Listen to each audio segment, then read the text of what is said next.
नमस्कार, स्वागत है आप सभी का हमारे खास कार्यक्रम मसला में। मैं हूं आपके साथ शापनी पटनायक। हरियाणा के बजट सत्र के दूसरे चरण के पहले दिन सदन में कई मुद्दों को लेकर विपक्ष हमलावर दिखा। सदन में संदीप सिंह के पहुंचने, कोरोना काल के दौरान हुए शराब घोटालों की रिपोर्ट सार्वजनिक किए जाने को लेकर विपक्ष ने जमकर हंगामा काटा।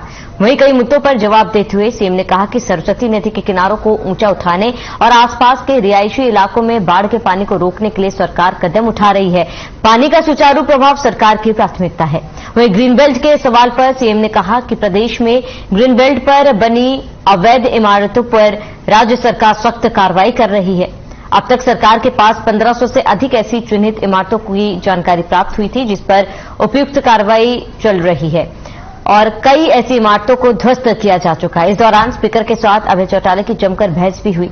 3 बजे के बाद विधायकों ने बजट पर चर्चा की और इसके बाद स्पीकर ज्ञानचंद गुप्ता ने सदन की कार्रवाई सोमवार सुबह तक के लिए स्थगित कर दी है। जहां तक बाजरे की बात है, 450 रुपया एक रेट तय हो गया ऑन एवरेज तय होने के बाद सरकार ने तय किया 450 रुपया देंगे। बाद में कोई किसी भाव बेचे, किसी भाव खरीदे, effort is not government. Effort अपनी एक एसयू है, वो कमर्शियल रेट पर अपने बाजार भाव से खरीद सकती है। चाहे उनको 750 रुपया, उनको 2200 खरीदना पड़ेगा तब भी वो खरीदेंगे। हमने 450 सबको देना है, उसके कम ज्यादा बेचना ये किसान का और खरीदार का दोनों की मर्जी है। जैसा बनी अगर इन्हीं दोनों का अकाउंट ला के हमको दे दे, मतलब नीरज शर्मा की और उसमें तो ये जो जवाब आए, जिस प्रकार से बातें हुई, ये तो सिद्ध हो गया कि बड़ा भारी घोटाला हुआ है और उसकी पूरी रिपोर्ट नहीं दी गई।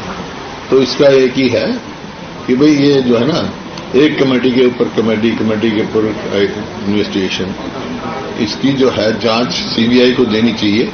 एफआईआर दर्ज है, पहले उनका महकमा गया, मतलब महकमा का बताओ किसने लिया है? ये खुद स्वयं दिया है, चीफ मिनिस्टर ने लिया। चीफ मिनिस्टर ने लिया तो क्यों लिया? किसी कारण से है। तो ये नहीं है कोई दोषी निर्दोष तो बाद में की बात है। मैं किसी को दोषी या निर्दोष नहीं कहता हूं, लेकिन जो एक मंत्री हैं सिद्धू अपना पोर्टफोलियो छोड़ते हैं, तो उनका जब हाउस में आए, अधिकार है विधायक का आने का, तो स्टेटमेंट देनी चाहिए।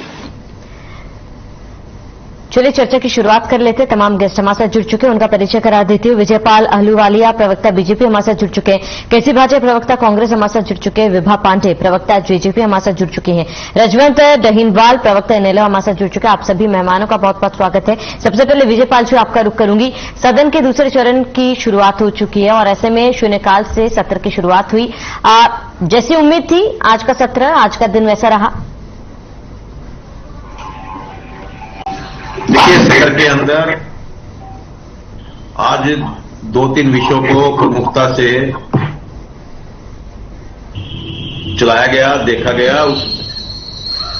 उसके अंदर संदीप जी मंत्री आए और हुड्डा साहब ने अपनी बात रखी और शराब घोटाले के ऊपर भी जो क्वेश्चन था उसके ऊपर आदरणीय डिप्टी सीएम साहब ने अपना जवाब भी दिया। जिन जिन लोगों के खिलाफ चार्जशीट हुई उनके बारे में बताया गया और ये कोई डिबेट नहीं थी। और उसके बाद बजट के ऊपर सबने अपने अपने जो प्रस्ताव थे वो रखे और निश्चित रूप से बहुत बढ़िया बजट मनोहर लाल जी ने पेश किया है और वो बजट इस सत्र में पास होगा। जी ठीक है विजयपाल जी, लौटूंगे आपके पास। वहीं विभा पांडे, प्रवक्ता जेजेपी, हमारे साथ जुड़ी हुई है। विभा जी, आपसे भी जानना चाहूंगी, सत्र के दूसरे चरण की शुरुआत आज हुई है, जैसी उम्मीद थी आज का दिन वैसा रहा?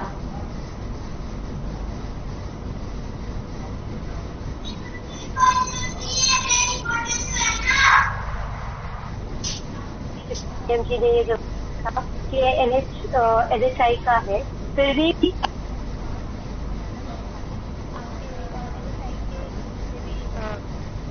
उनको चॉइस दे दी है कि वो सड़क ठीक कर दी जाए। तो एक एक चीज जो भी प्रश्न उठाया विपक्ष ने, उसके ऊपर क्या कार्रवाई हुई है और कितना काम हो चुका है, वो सारा 80% सारी जवाबदेही हुई है। तो ऐसा कोई विभा जी, आपकी आवाज हम तक नहीं पहुंच पा रही, इसको ठीक करवा रहे हैं हम। लौटूंगी आपके पास। वही केसी भाटिया प्रवक्ता कांग्रेस हमारे साथ जुड़े हैं। केसी जी, आपका रुख करूंगी। शून्यकाल से आज दूसरे चरण की शुरुआत हुई है। क्या आज जो भी मुद्दे उठाए गए हैं विपक्ष की तरफ से और जो सरकार की तरफ से जवाब दिए गए हैं, क्या विपक्ष उससे संतुष्ट है?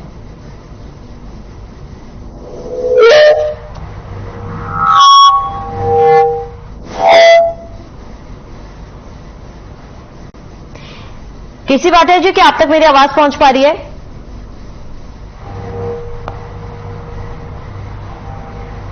चलिए, हमारी आवाज नहीं पहुंच पा रही है। लौटूंगी केसी भाटिया जी आपके पास। विभा जी, क्या आप तक मेरी आवाज पहुंच पा रही है? बिल्कुल पहुंच रही है, मैंने म्यूट कर रखा था इसीलिए। जी विभा जी, आज का दिन क्या जैसी उम्मीद थी? आज सत्र का पहला दिन था दूसरे चरण का, क्या वैसा ही रहा आज का दिन? बिल्कुल श्रवणी जी, अगर आप देखेंगे कि एक और ये आज जितने भी विपक्ष ने क्वेश्चन उठाए थे उन सबके जवाब दे दिए गए। जैसे कि अगर आप सड़क का भी देखे जाएंगे, डिप्टी सीएम ने ये बताया था कि NH-44 का जो इश्यू उठाया गया था उसके अंदर NHI की तरफ से NHI को रिक्वेस्ट दे दी गई थी।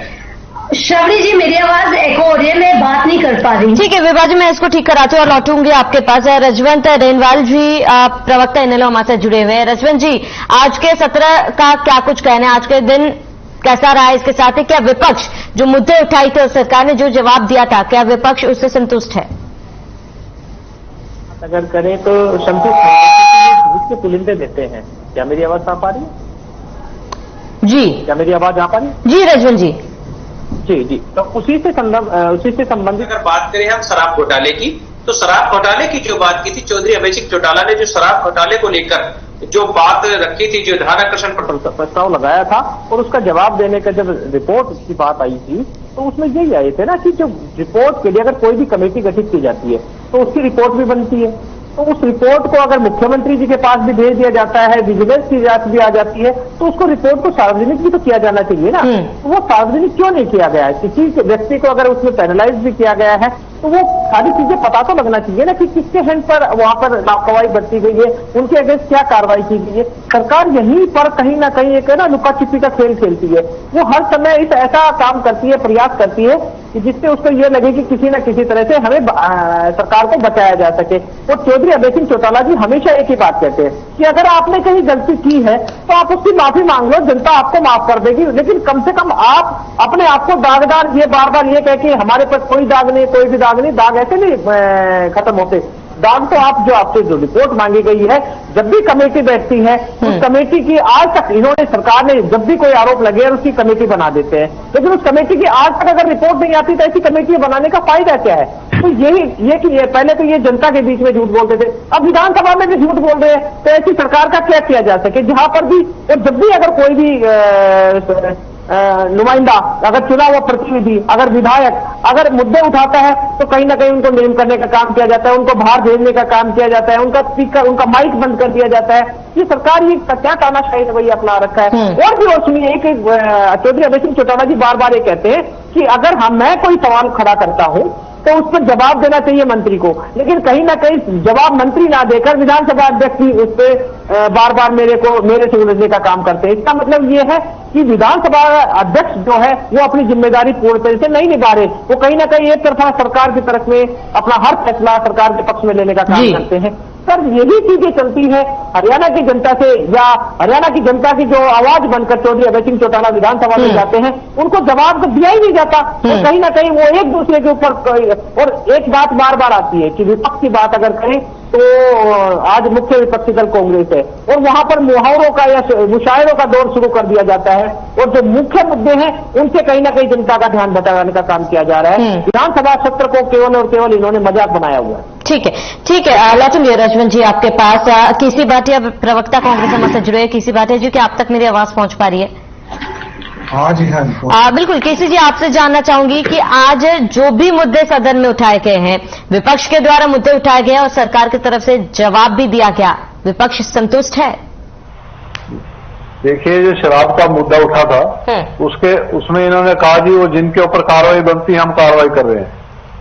जितनी भी आज तक एसआईटी इन्होंने बनाई है सरकार के मंत्रियों के खिलाफ, सरकारी अधिकारी को खिलाफ जो एलिगेशन लगे हैं, हर बात की एसआईटी बिठा लेते हैं।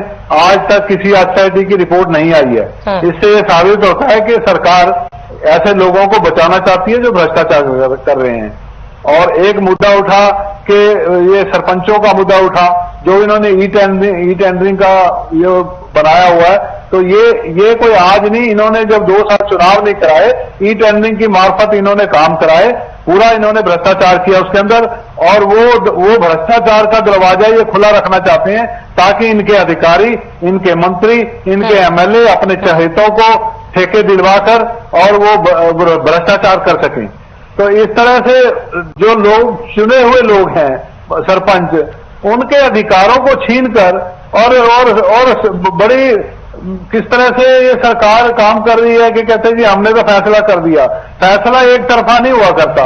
मुख्यमंत्री जी ने घोषणा कर दी कि 5,000 रुपये सैलरी कर देंगे और ई टेंडरिंग जारी रहेगी और उनकी पावर जो है 2 लाख की बजाय 5 लाख कर देंगे। ये किस तरह का मजाक है। इनकी सरकार ने खुद ही 20 लाख से शुरू हुई थी। 20 लाख का जो बजट पंचायतों सरपंचों के लिए दिया था इन्होंने, तो अब उसी को घटाकर ये 2 लाख और 5 लाख कर रहे हैं। तो उनके अधिकारों को छीनने का काम कर रहे हैं। बात करते हैं हम इनको पारदर्शिता लाना चाहते हैं। ये पारदर्शिता नहीं है। ये पारदर्शिता तो जब हो जिन सरपंचों लोगों ने अभी चुना है, अगर उन्होंने काम में उन्होंने कुछ भ्रष्टाचार किसी ने दिखाया हो, किया हो, तो तब तो ये ई टेंडरिंग की प्रणाली की बात करें। अभी तो उनके हाथों ने काम ही नहीं दिया। अभी उनको पावर, उन्होंने उनकी पावर को एक्सरसाइज नहीं करने दिया। और पहले कह रहे हैं हम तो इसमें पारदर्शिता लाना चाहते हैं, सरपंच भ्रष्ट है, चोर है। और सरपंच जो है मोर्चे पर डटे हुए हैं, वो अपनी मांगों से पीछे नहीं हट रहे, वो पूरा संघर्ष कर रहे हैं। आज भी पंचकुला के अंदर उनका संघर्ष था और वहां के डीसी उनसे बात करने के लिए गए। मुख्यमंत्री जी ने अपना फैसला दे दिया, जो कि उनको बिल्कुल भी मंजूर नहीं है। इस तरह से फैसले नहीं हुआ करते। सरकार को हठधर्मिता नहीं करनी चाहिए, उनकी बात सुननी चाहिए और जो उनकी मांगे हैं उनको स्वीकार करना चाहिए। ठीक है किसी जी लौटे आपके पास विभाग आपका रुख करूंगी। सरकार को हठधर्मिता नहीं करनी चाहिए, विपक्ष को सुना आपने, आपका जवाब? जी आपको मेरी आवाज? जी विभाग जी आपकी आवाज आ रही है। अच्छा, ऐसा है, मैं सारे सुन रही थी विपक्ष के जितने भी हमारे ये लांछन हमारे ऊपर लगा रहे हैं। एक सेकंड, मेरी आवाज बहुत एको करे शबनी जी, मैं बिल्कुल नहीं बोल पा रही। ये आपकी टीम मेरा ठीक है विभाग जी, मैं एक बार इसे ठीक कराती हूँ। लौटूंगी आपके पास। विजयपाल जी लगातार हमारे साथ बने हुए। विजयपाल जी आपका रुख करूंगी क्योंकि देखिए आपने तमाम विपक्ष को सुना, आरोपों को भी सुना। विपक्ष का ये कहना है कि अगर शराब घोटाले में रिपोर्ट मांगी जा रही है तो सरकार उस रिपोर्ट को सार्वजनिक क्यों नहीं कर रही है? पहले तो भाटिया जी ने जो विषय लिया, आज पूरे विधानसभा के अंदर जो विषय था डिबेट को उनको पता लग जाता। अब जब कोई रिपोर्ट पूरी होगी तो उसको सार्वजनिक भी किया जाता है, उसका एक अपना सिस्टम है। आज आदरणीय मुख्यमंत्री जी ने विधानसभा के फ्लोर के ऊपर ये बात रखी है। और जब विषय विधानसभा के अंदर चल रहा है, विधानसभा के अंदर मुख्यमंत्री जी ने जवाब दिया है, तो अब किसी के कहने से कब आएगी, जब जैसे रिपोर्ट आएगी, जैसे इसको सार्वजनिक करना होगा और उस विधानसभा रखना, ये नेता पक्ष का काम है। और दूसरी बात क्या है कि जिन लोगों के ने इसके अंदर गलतियां की, कमियां की, उनके खिलाफ चार्जशीट किया है। विपी सिंह साहब ने उसके अंदर विधानसभा के अंदर खुलकर इस बात को रखा है। और उसके अलावा भी निश्चित रूप से जो कमेटी बनती है, मैं सहमत हूं कि उनकी रिपोर्ट आनी चाहिए। उनकी रिपोर्ट को जो भी नियम हो उसके अनुसार आगे उसके ऊपर कार्रवाई करनी चाहिए। जो कार्रवाई होगी वो सबको दिखेगी भी। आदरणीय मनोहर लाल जी का एक ही काम है कि हम पूरी निष्पक्षता के साथ, पूरी ट्रांसपेरेंसी के साथ, पूरी ईमानदारी के साथ काम कर रहे हैं। किसी दोषी को हम बख्शने वाले नहीं है। और अभी जो ये सारे विषय हैं, एक चीज समझ लेना चाहिए, आज टेक्नोलॉजी का जमाना है, टेक्नोलॉजी के साथ चलना पड़ेगा। और वो जमाना चला गया। हमें भी पक्ष को भी मैं कई बार भी अनुरोध करता हूँ, हम तथ्य के साथ कोई बात करें, अगर किसी चीज में सुधार की जरूरत है तो सुधार होगा, लेकिन एक ही बात के ऊपर विषय अरविंद चौटाला जी को कितने सम्मानपूर्वक अध्यक्ष जी ने कितना टाइम दिया, और जब उनको एक विषय है, और सबसे बड़ी बात यह थी, आज ये कहते हैं इनके प्रवक्ता इन लोग के सप्लीमेंट्री टेंडर दी अध्यक्ष जी को दोबारा पूछने का इजाजत दी थी, उसके बाद भी उनको कोई चीज क्लैरिटी करनी है तो उसके लिए अलग से डाल सकते हैं। मुख्यमंत्री जी ने उसके लिए कहा, और निश्चित रूप से सरकार बढ़िया काम कर रही है, बहुत बढ़िया बजट मनोहर लाल जी ने पेश किया है, और निश्चित रूप से इस बजट के माध्यम से हर वर्ग का भला होने वाला है। ठीक है विजयपाल जी, लौटूंगी आपके पास। रजवन जी, आपका रुख करूंगी। विजयपाल जी को सुना आपने, उन्होंने आपके सवालों का जवाब दिया कि रिपोर्ट सरकार की तरफ से क्यों पेश नहीं की जा रही। इसके साथ एक और सवाल, क्योंकि अभय चौटाला जी का बयान सामने आया था, पिछली बार भी जब पहले चरण में देखी गई थी, स्पीकर के साथ उनके कुछ बाताबाती हुई थी, आज भी नोकझोंक हुई थी, क्या ये सदन में सही है? नहीं, वो बात क्या चीज चल, मैंने वो ही तो चीज बताई ना कि अगर कोई भी माननीय सदस्य अगर विधानसभा में किसी भी सरकार के खिलाफ अगर कोई भी बात कहता है तो संबंधित मंत्री उसका विरोध करेगा ना। ये तो नहीं है कि विधानसभा स्पीकर उसका विरोध करेंगे। विधानसभा स्पीकर का जो काम है वो अपने काम करे ना, वो मंत्रियों का पक्ष है, सरकार का पक्ष लेने का काम क्यों कर रहे हैं? ये कि ये बात आज भी क्या हुआ, तो अभय सिंह चौटाला ने उस समय शराब घोटाले की जब बात उठाई थी तो स्पीकर साहब ने क्या कहा कि आपका जो जवाब है वो भी साफ देंगे, गृह मंत्री जी देंगे कि भाई इसकी जो रिपोर्ट है वो रिपोर्ट क्यों नहीं आई। उस समय बोला आज आपका जो ये जवाब है इसका इसलिए नहीं दे पाएंगे क्योंकि विज साहब सदन में मौजूद नहीं है। और आज फिर यही हालात हुआ, आज विज साहब मौजूद थे तो आज विज साहब की मौजूदगी में और उनका जवाब आज आबकारी मंत्री जी दे रहे। तो अभय सिंह चौटाला जी बिल्कुल जायज था, एक ही सवाल था कि उस दिन तो आपने ये कहा कि आपका जो जवाब है वो विज साहब देंगे, गृह मंत्री जी देंगे, और आज आबकारी मंत्री जी दे रहे हैं। तो आबकारी मंत्री जी अगर मेरे सवाल का जवाब देना था तो वो उस दिन आबकारी मंत्री जी तो उस दिन भी रहे, तो उस दिन क्यों नहीं देते? मतलब वो लॉजिकल बात करते हैं और सरकार से ये बात करते हैं कि अब जबकि कैट की रिपोर्ट जो आई है, कैट की रिपोर्ट में क्या कहा गया है कि कैट की रिपोर्ट के अनुसार 106.76 करोड़ रुपए का राजस्व का नुकसान शराब घोटाले से हुआ है 2020 के बाद से। तो उसकी जो रिपोर्ट है वो राजस्व का नुकसान जो हुआ है उसमें किसकी लापरवाही, किसकी कमी की वजह से हुआ है। जो डिस्टिलरी से जो कहते कि कैमरे की रिपोर्ट आनी, जो शराब घोटाला जो उस तरह हुआ था तो बोले जो कैमरों की बात जो मंत्री महोदय ने बताई है वो कैमरों की रिपोर्ट कहाँ है। तो ऐसे अगर बातें पूछेंगे तो अब बताओ सरकार को तो दिक्कत आएगी आएगी, क्योंकि सरकार वहां तक घिर रही है और हर ऐसे सवाल में सरकार घिरने का काम करती है। तो मैंने किसानों से संबंधित एक प्रश्न पूछा था कि जो किसान है कृषि जो ऋण ले रखा है बैंकों से वो ऋण कितना है, वो जो उन्होंने जो रिपोर्ट बताई सरकार के मंत्री ने जो रिपोर्ट बनाई चौधरी अभय सिंह चौटाला ने उसको भी ऑब्जेक्ट किया कि आप जो संख्या बता रहे हैं वो वास्तविकता से अलग है। जो हकीकत में जो रिपोर्ट है किसानों का जो कर्ज है और जो उन्होंने लोन लिया हुआ है वो आप टोटल बताए। तो वहां क्या कह रहे हैं, मंत्री जी कह रहे हैं कि मैंने जो रिपोर्ट दी है वो सरकारी बैंक की है, सहकारी बैंक की है। जब अगर मंत्री जी से कोई भी पूछा जाएगा तो किसानों ने प्राइवेट बैंकों से भी तो लिया हुआ है ना, तो वो टोटल रिपोर्ट क्यों नहीं देते? क्या मंत्री जी के पास इतनी पावर नहीं है कि वो ओवरऑल रिपोर्ट लेके पेश करें वहां बजट में? इन छोटी छोटी बातों पर ही वहां पर बहसी हो जाती है, नोकझोंक हो जाती है। हकीकत में क्या है कि जब सरकार से कोई भी क्वेश्चन पूछा जाता है तो सरकार उसका आधा अधूरा जवाब देती है और उससे वो खुश नहीं होते। आज तक जितने भी मुद्दे आए हैं किसी भी मुद्दे पर सरकार ने पूरा जवाब नहीं दिया है और ये क्या समस्या है। अगर वहां पर सरकार से पूछे जाए कि आपने कितने जो आप जो भर्ती की बात आती है कि टीचर्स आपके स्कूलों में नहीं है, आप हॉस्पिटल्स में डॉक्टर्स नहीं है, तो वो क्या कहेंगे? वो नहीं डॉक्टर्स हैं, टीचर्स हैं, स्कूल हमने इतने बंद कर दिए, वो नहीं हमने स्कूल इतने बंद नहीं किए, आप झूठे आंकड़े दे रहे हैं। ठीक है रजवन जी, लौटूंगी आपके पास। केसी बातें जी आपका रुख करूंगी, आपसे भी यही सवाल जानना चाहूंगी क्योंकि देखिए पहले सत्र में भी अभय चौटाला और स्पीकर के बीच नोकझोंक हुई थी, आज के दिन भी देखा गया। आप किस नजरिए से इस चीज को देखते हैं? इसके साथ ही इनेलो प्रवक्ता का ये भी कहना है कि कांग्रेस जो है वो मुख्य मुद्दा जो है मुख्य मुद्दे से भटक रही है। देखिए, जहां तक माननीय अध्यक्ष विधानसभा का सवाल है, वो जब भी वो बोलते हैं वो ये भूल जाते हैं कि मैं विधानसभा का अध्यक्ष हूं। वो अपने आप को बीजेपी का एमएलए के रूप में प्रस्तुत करते हैं।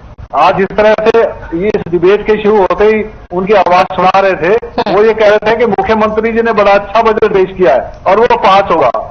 अध्यक्ष विधानसभा का कोई अधिकार नहीं होता उसको पास करने का, ये सदस्यों ने डिबेट करके उसको पास करना होता है, विधानसभा के सदस्यों ने पास करना होता है, ना कि विधानसभा के अध्यक्ष ने।